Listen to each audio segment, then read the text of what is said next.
This week, two progressive minority candidates won contentious Democratic primaries for governor. In Arizona, Democrats chose David Garcia, who could become the first Latino governor there in more than 40 years. In Florida, Andrew Gillum, the black mayor of Tallahassee, won a surprise upset. Meanwhile, Ben Jealous is campaigning to become Maryland's first black governor after winning a primary last month. And Stacey Abrams, who won Georgia's primary in May, could become the first black woman governor in the nation. And in her state, there's a town where an entire branch of government is already run by progressive black women.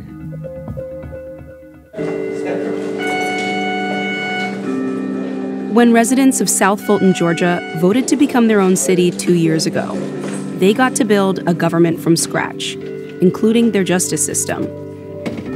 The city of South Fulton in its entirety, but particularly the court, I view as this kind of grand experiment.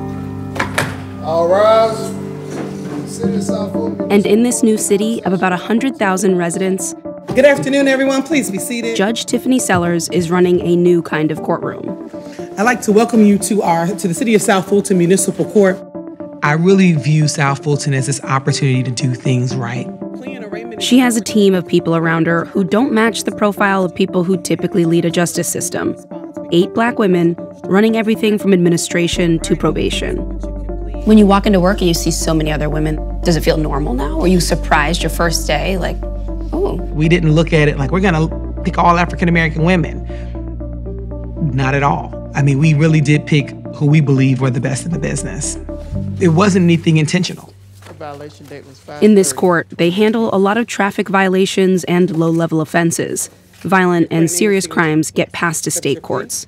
For most residents, this is their first interaction with the law. Good morning, Mr. Lee.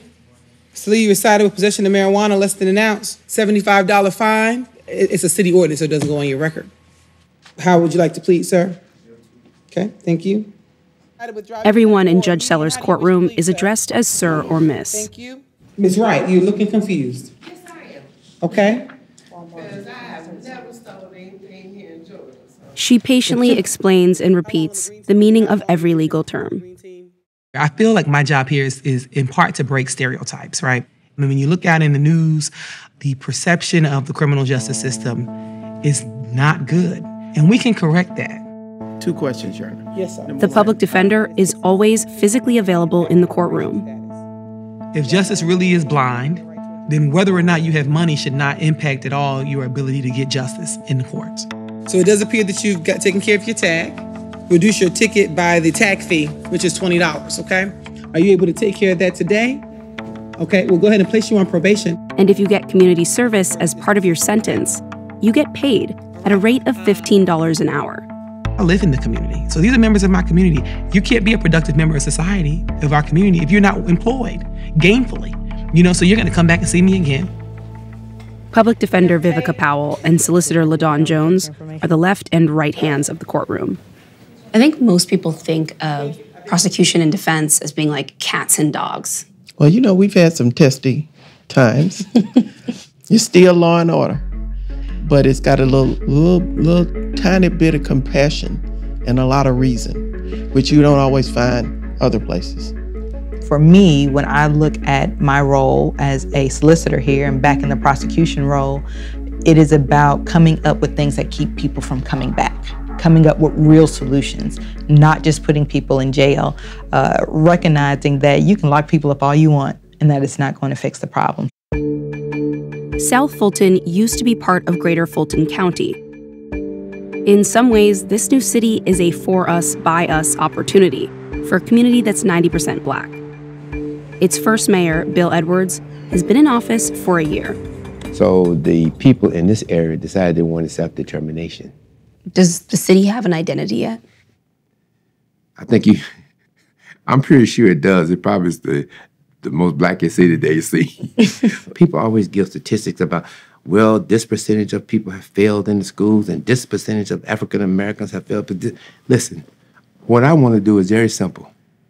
If you want to come to South Fulton and you heard that it's safe and that your children can get a good education, there's nothing else to talk about. There's no robust crime or court data yet, and without it, there's uncertainty about how much difference a new culture can make. I'm concerned that the data will look the same as they look in cities that don't have these things. And then people can use that as an excuse for, see, that doesn't work. You see, these Black women can't do any better, right? I'm afraid of that because then it looks like a failure. But I know that what we're doing is tailoring a criminal justice system to our city. And just that alone is success. And South Fulton can afford to do tailoring. Their median household income is almost $10,000 more than Baltimore's. It's higher than Atlanta and Chicago's. They're Blacker and a bit richer.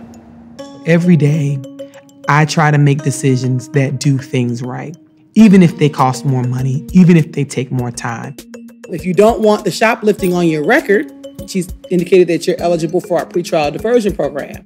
But that commitment to protecting people's basic core freedoms, I think we can just do that better. And then